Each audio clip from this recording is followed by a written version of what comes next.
찬송가 370장 찬송 드립니다. 370장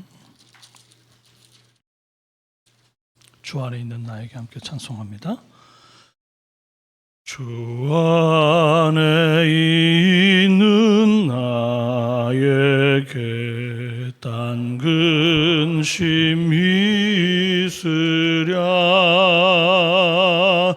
십자가 밑에 나가 내 짐을 풀었네. 주님을 찬송하면서 할렐루야 할렐루야 내 앞길 멀고 험해도 나 주님만 따라가리. 그 두려움이 변하여 내 기도 되었고 전날의 한숨 변하여 내 노래 되었네. 주님을 찬송하면서 할렐루야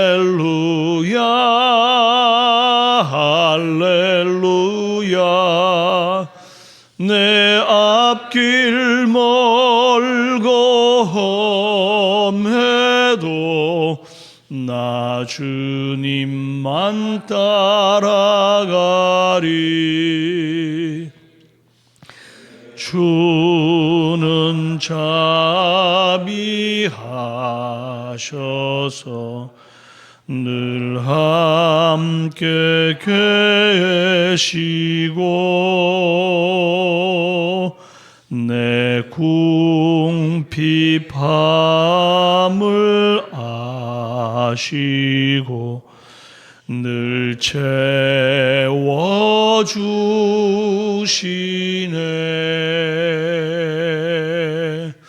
주님을 찬송하면서 할렐루야 할렐루야 내 앞길 멀고 험해도 나 주님만 따라가리. 내 주와 맺은 언약은 영불변하시니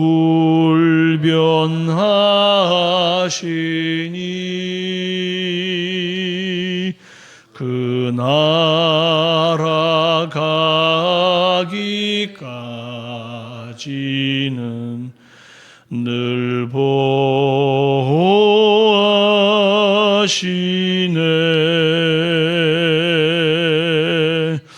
주님을 찬송하면서 할렐루야 할렐루야 내 앞길 멀고 험해도 나 주님만 따라가리.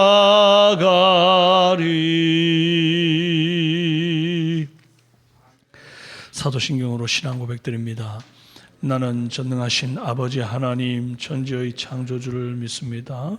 나는 그의 유일하신 아들 우리 주 예수 그리스도를 믿습니다.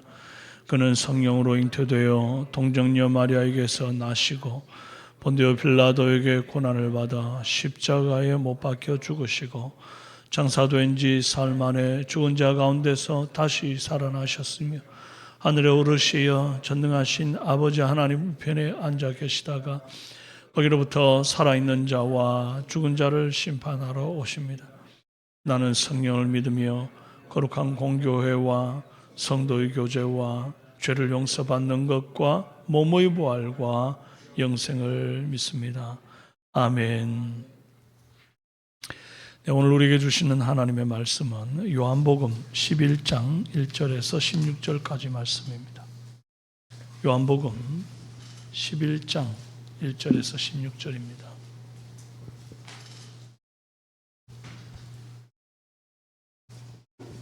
신약성경 164페이지 교독합니다. 어떤 병자가 있으니 이는 마리아와 그 자매 마르다의 마을 베다니에 사는 나사로라. 이 마리아는 향유를 주께 붓고 머리털로 주의 발을 닦던 자요 병든 나사로는 그의 오라버니니라. 이에 그 누이들이 예수께 사람을 보내어 이르되 주여 보시옵소서 사랑하시는 자가 병들었나이다 하니 예수께서 들으시고 이르시되 이 병은 죽을 병이 아니라 하나님의 영광을 위함이요 하나님의 아들이 이로 말미암아 영광을 받게 하려 함이라 하시더라. 예수께서 본래 마르다와 그 동생과 나사로를 사랑하시더니 나사로가 병들었다함을 들으시고 그 계신 곳에 이틀을 더 유하시고 그 후에 제자들에게 이르시되 유대로 다시 가자 하시니 제자들이 말하되 라삐여 방금도 유대인들이 돌로 치려 하였는데 또 그리로 가시려 하나이까. 예수께서 대답하시되 낮이 12시간이 아니냐 사람이 낮에 다니면 이 세상의 빛을 보므로 실족하지 아니하고 밤에 다니면 빛이 그 사람 안에 없는 고로 실족하느니라. 이 말씀을 하신 후에 또 이르시되 우리 친구 나사로가 잠들었도다 그러나 내가 깨우러 가노라. 제자들이 이르되 주여 잠들었으면 낫겠나이다 하더라. 예수는 그의 죽음을 가리켜 말씀하신 것이나 그들은 잠들어 쉬는 것을 가리켜 말씀하심인 줄 생각하는지라. 이에 예수께서 밝히 이르시되 나사로가 죽었느니라. 내가 거기 있지 아니한 것을 너희를 위하여 기뻐하노니 이는 너희로 믿게 하려 함이라. 그러나 그에게로 가자 하시니 디두모라고도 하는 도마가 다른 제자들에게 말하되 우리도 주와 함께 죽으러 가자 하니라. 아멘. 네, 오늘 영광을 위한 기다림이라는 제목으로 함께 은혜 나누겠습니다. 요한복음 11장은 이제 요한복음에 나오는 7번째 표적, 즉 나사로의 부활 사건으로 나아가는 서론에 해당됩니다. 오늘 1절에서 16절까지의 본문에는 아직 부활의 기적은 일어나지 않았죠. 오히려 기다림이 강조됩니다. 먼저 베다니에 사는 나사로가 병이 들었습니다. 이 나사로에게는 여동생 둘이 있는데 하나는 마르다고 하나는 마리아입니다. 이 마리아가 예수님의 머리에 향유를 붓고 머리털로 주의 발을 닦은 그 마리아입니다. 사건은 오라버니 나사로가 병으로 위중한 것을 보고 그의 누이들이 예수께 사람을 보낸 것으로 시작되었습니다. 전령이 도착해서 하는 말이 주여 보시옵소서 사랑하시는 자가 병들었나이다 그래요. 아주 간결한 메시지죠. 그런데 이 보고에는 빨리 와달라는 요청이 없습니다. 단지 병들었다는 사실만 알리죠. 그렇지만 그 안에는 암묵적인 기대가 있는 겁니다. 사랑하시는 자가 병들었다 이렇게 말했기 때문입니다.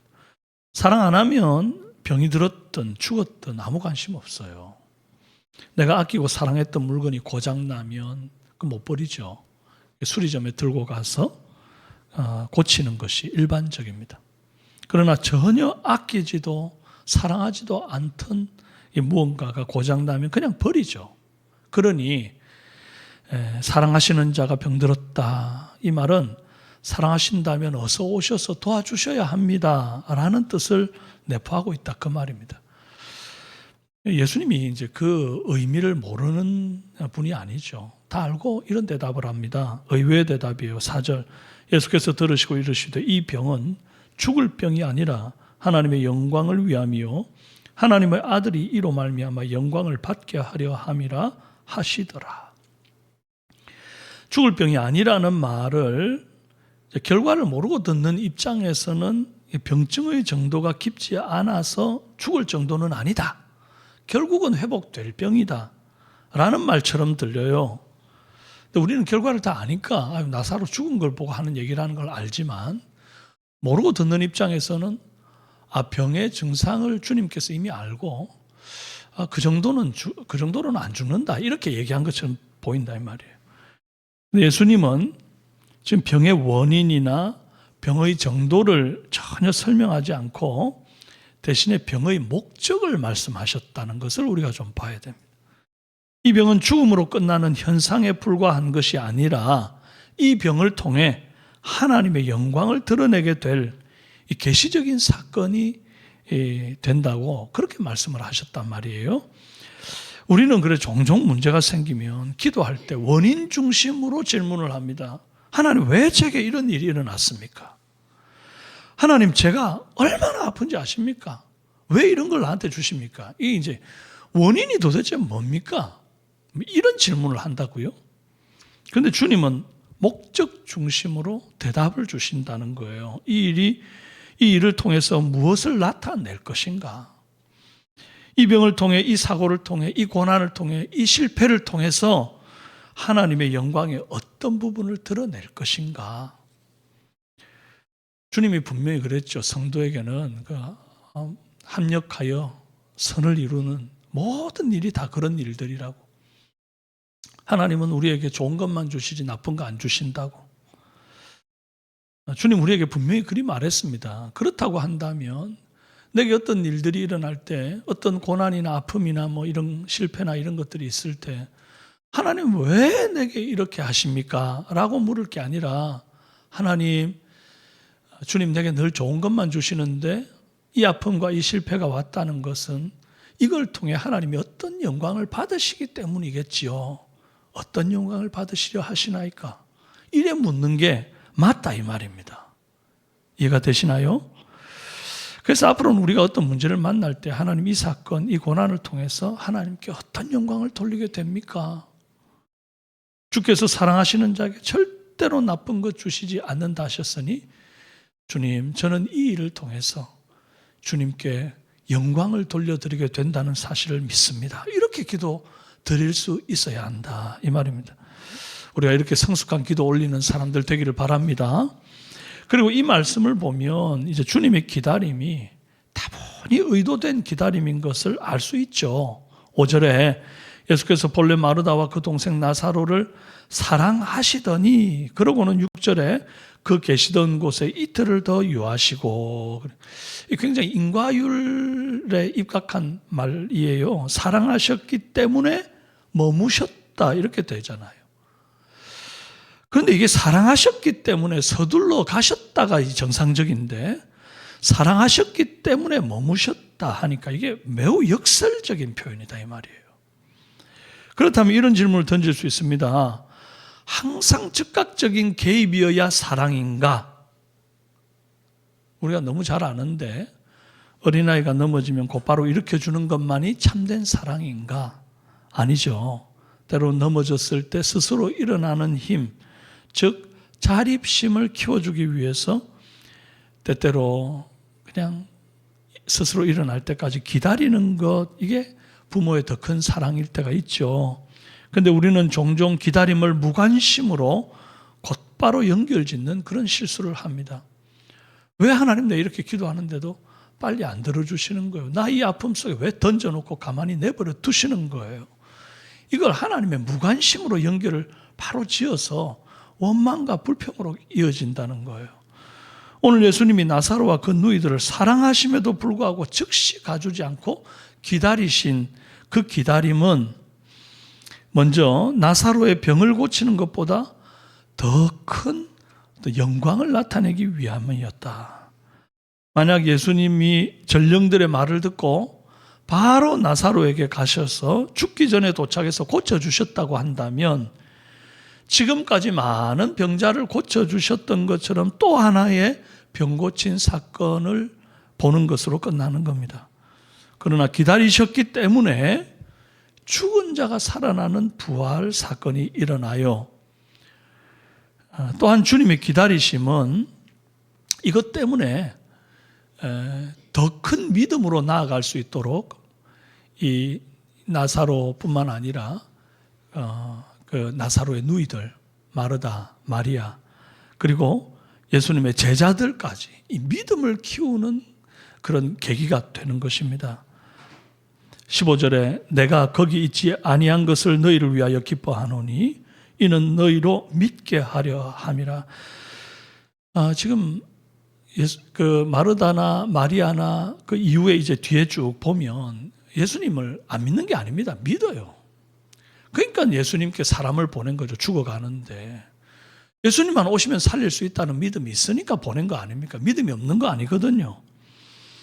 제자들도 예수님 믿죠. 믿기는 믿는데 딱 거기까지예요. 죽어가는 사람도 살리시는 분 이런 거죠.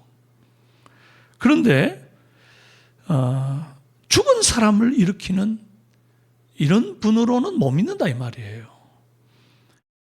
그저 예수를 믿기는 믿지만 천국 복음을 전하는 랍비로 병자를 고치는 선지자로 믿을 뿐 죽은 자를 일으키시는 하나님의 아들로서는 온전히 믿지 못하는 중이다 이 말이에요. 그런데 주님이 이 기다림, 의도된 기다림을 통해서 정말 이런 사람들로 하여금 제자들로 하여금 믿게 하려 하십니다.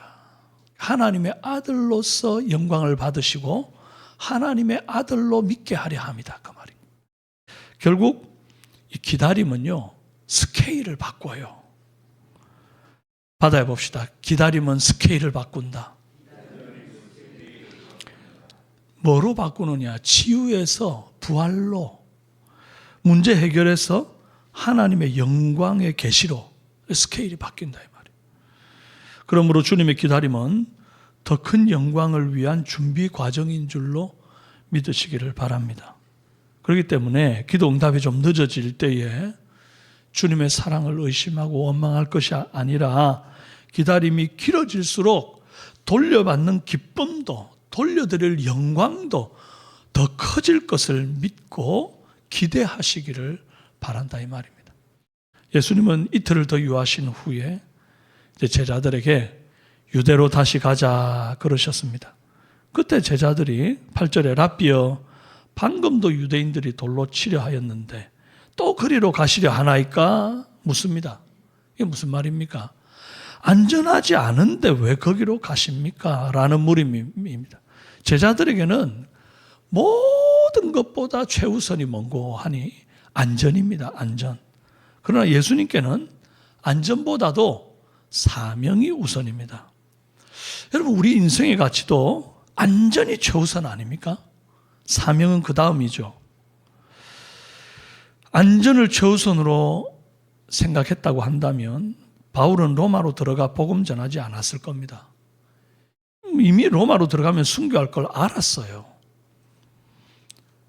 그럼에도 불구하고 복음보다 복음 전파의 사명이 중요했기 때문에 가장 안전에 취약했던 그 로마로 들어갔던 거예요. 예수님 역시 마찬가지입니다. 예루살렘에 들어가면 죽을 줄 모르고 가는 게 아닙니다. 아는데 가장 자기 안전에 취약한 곳이 예루살렘인 것을 아는데 십자가 사명을 위해 들어가야만 하는 길이었다 그거예요. 언젠가 우리도 아마 이 둘 사이에 기로에 서게 되는 날이 올 수도 있습니다. 안전이냐 사명이냐 둘 사이에서 결단할 날이 온다면 여러분 어찌하시겠습니까? 이 무거운 질문 앞에서 우리가 좀 벌거벗은 실존이 돼가지고 내 자신의 믿음의 수준이 어디에 와 있는가를 한번 달아볼 필요가 있다 이런 생각을 해봅니다. 주님 다시 오시는 날 그전에는 반드시 지독한 환란이 우리에게 다가올 겁니다. 그때가 언젠지는 우리는 몰라요. 꼭 뭐 종말이 코앞에 닥쳐야 그런 일이 일어난다 생각하지 마시고 어차피 우리 인생에 각각의 모든 사람에게는 인생의 종말이 아니십니까? 나이가 들어 죽을 때. 근데 그 과정이 그렇게 순탄하지 않죠. 누구든 뭐 자다가 조용히 죽기를 원하죠. 아픔도 못 느끼고 그냥 자덤질에 가기를 원하죠. 그런데 그런 일은 참 쉽지 않죠. 대부분 아주 육신이 하나씩 둘씩 망가져가고 예배드리고 싶은데 예배 현장으로도 나오기 힘든 어떤 어려움이나 정신적인 고달픔이나 그래서 결국 지루한 요양병원에서의 싸움들을 싸우는 것이 요즘 현대인들의 마지막입니다. 그러면 그 시간에 내가 끝까지 믿음을 지키고 버틴다는 것이 이게 보통 일이 아닐 수 있다 이 말입니다. 안전이냐 사명이냐 마치 그 갈림길 앞에 선 것과 크게 다르지 않다 저는 그렇게 생각합니다. 그럼에도 불구하고 내가 끝까지 사명을 붙들고 내 믿음을 포기하지 아니하고 주를 붙들겠다.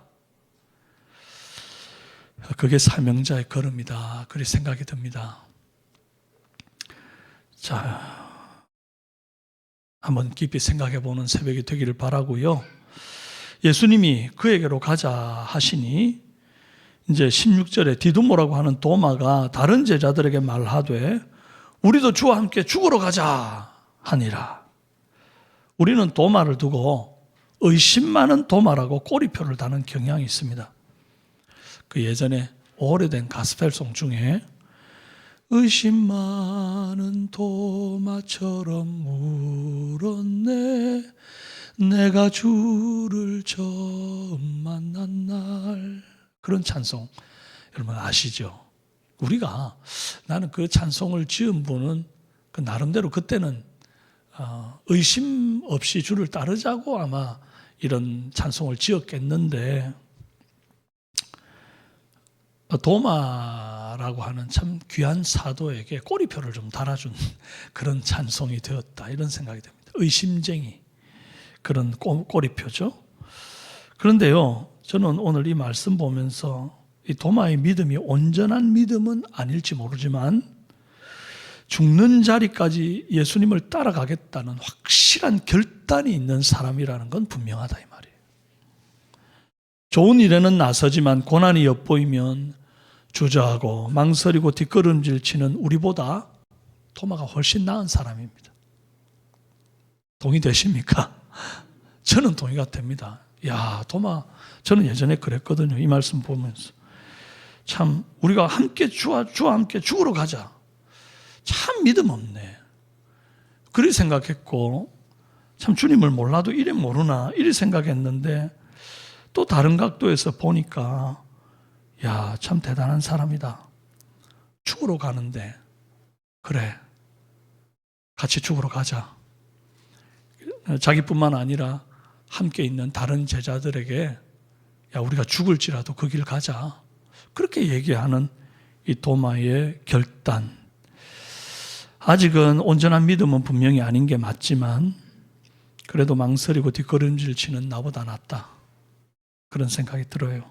불완전한 믿음, 투박한 믿음이지만 주를 위해 적어도 함께 죽을 용기가 있는 사람이다. 난 좀 그런 도마를 닮았으면 좋겠다 싶습니다. 젊은 날 제 기도 제목 중에 하나가 이거였어요. 하나님 나 스데반처럼 죽게 해주세요. 뭐 이런 거였어요. 기도 제목이 너무 너무 낡으시고 너무 겁없죠. 막 깔끔하게 나는 막 지리멸렬하게 막 그렇게 안 살고 지글지글 타면 조금씩 좀 심지 태워가면서 그렇게 가는 거 말고 그냥 화끈하게 막 주를 위해서 막 그냥 죽었으면 좋겠습니다. 막 그런 기도를 겁없이 했는데 점점 나이가 들고 이제 뭐 가족이 생기고 잃을 게 많아지니까 이제 그런 기도가 안 나와요. 솔직한 제 마음입니다. 그런데 오늘 이 도마를 보면서 그 마음이 좀 필요하구나. 그런 생각이 좀 많이 들었어요. 여러분 우리 좀 그렇게 제자다움이 있으면 좋겠다. 그렇게 따라간 제자는 주님이 응답을 더디하며 기다리신 이유도 알게 되고 또 죽음을 넘어선 부활의 믿음도 얻게 되는 겁니다. 죽을 것 같아서 못 가겠다 그랬으면 예수님이 준비하신 그 놀라운 부활의 영광을 눈으로 못 볼 거 아니에요. 근데 나 죽으러 가자 그래가지고 정말 목숨 내놓고 들어가 봤더니 정말 예수 그리스도께서 하나님의 아들이심을, 죽은 자를 살리시는 그 현장을 목격하면서 믿음을 얻게 되는 것이죠. 또 그거 봤다고 해서 뭐 대단한 믿음이 되는 것은 또 아닙니다. 도마 계속해서 의심했잖아요. 그 이후에도 예수님 버리고 십자가 아래까지 못 내려갔잖아요. 그렇기는 한데 여러분, 그래도 우리가 끝까지 따라가도록 애쓰는 제자 됩시다. 주께서 어디를 가든지 따라가는 사람, 따라가서 잘 될지 못 될지, 성공할지 망할지, 살지 죽을지 가늠이 안 돼도 일단 주와 함께라면 어디든 가고 보는 제자 되기를 주님의 이름으로 축원합니다. 기도합시다. 존귀하신 아버지 하나님, 우리 주님 다 생각이 있으셔서 응답이 더딘데 우리는 너무 조급합니다. 하나님, 우리의 한계, 우리의 연약함을 아시는 주께서 이해하여 주옵소서. 또 우리를 불쌍히 여겨 주옵소서. 우리는 그런 존재입니다. 그렇게 연약합니다. 주님, 그러나 이 연약함에서 계속 머물러 있지 말게 하시고, 때로 응답이 늦어도 이 일을 통해서 어떤 영광을 드러내시려 합니까? 라고 물을 수 있는 수준 있는 그런 기도의 사람으로 성숙되게 도와주옵소서. 죽을 줄 알고도 주님 가시는 자리면 어디든지 따라가겠다 하는 담력이, 믿음의 용기가 우리에게 있어서 주님 따라 들어갔더니, 죽을 줄 알고 들어갔더니 오히려 그 속에서 영광을 보더라 하는 놀라운 간증도 있게 하여 주옵소서. 오늘 사랑하는 새벽기도 귀한 일꾼들, 귀한 하나님의 사람들, 조용히 주 앞에 기도하면서 주께서 주시는 세미한 음성 듣고 주님을 따르는 자 다움을 입는 복된 새벽이 되도록 역사하여 주시고, 기다림을 통하여 누리게 되는 놀라운 하늘의 영광, 놀라운 믿음의 충만함, 우리 모두가 누리는 역사 있게 도와주옵소서. 이 하루를 살아가며 직장에서 분투하며 싸울 때에 주께서 세상 가운데 그리스도의 향기를 나타내는 영향력 있는 그리스도의 사람으로 세워주옵소서. 예수님의 이름으로 기도합니다. 아멘. 하늘에 계신 우리 아버지의 이름을 거룩하게 하시며 아버지의 나라가 오게 하시며 아버지의 뜻이 하늘에서와 같이 땅에서도 이루어지게 하소서. 오늘 우리에게 일용할 양식을 주시고 우리가 우리에게 잘못한 사람을 용서해 준 것 같이 우리 죄를 용서하여 주시고 우리를 시험에 빠지지 않게 하시고 악에서 구하소서. 나라와 권능과 영광이 영원히 아버지의 것입니다. 아멘. 오늘 금요일 기도 제목으로 함께 기도합시다. 전 성도가 주일 성수하며 예배를 통해 하나님의 임재를 경험하기 위해서 기도해 주시고, 오래도록 참 장기 결석하고 계시는 성도님들, 코로나 이후로 세월이 이렇게 흘렀어도 아직도 교회를 멀리하고 망설이고 있는 성도들 있다면 몸된 교회를 찾는 역사가 있도록 기도해 주시기를 바라고, 매주 새가족이 등록되고 소그룹 목장에 그들이 정착되는 역사 있도록 수험생과 우리 취업준비생, 군복무와 타지에 있는 자녀들 강건케 하시고 미래를 열어주시도록, 미취학 아동들과 영아들의 건강과 지혜 주시도록, 결혼 정년기에 있는 청년들에게 믿음의 배우자를 주시고, 또 결혼 후 자녀를 가지기 원하는 가정에 태문이 활짝 열려 건강한 출산이 있도록 기도해 주시기를 바라고 말씀을 생각하시면서 기도하시고 자유롭게 돌아가십니다. 주여 한번 부르짖고 기도합시다. 주여!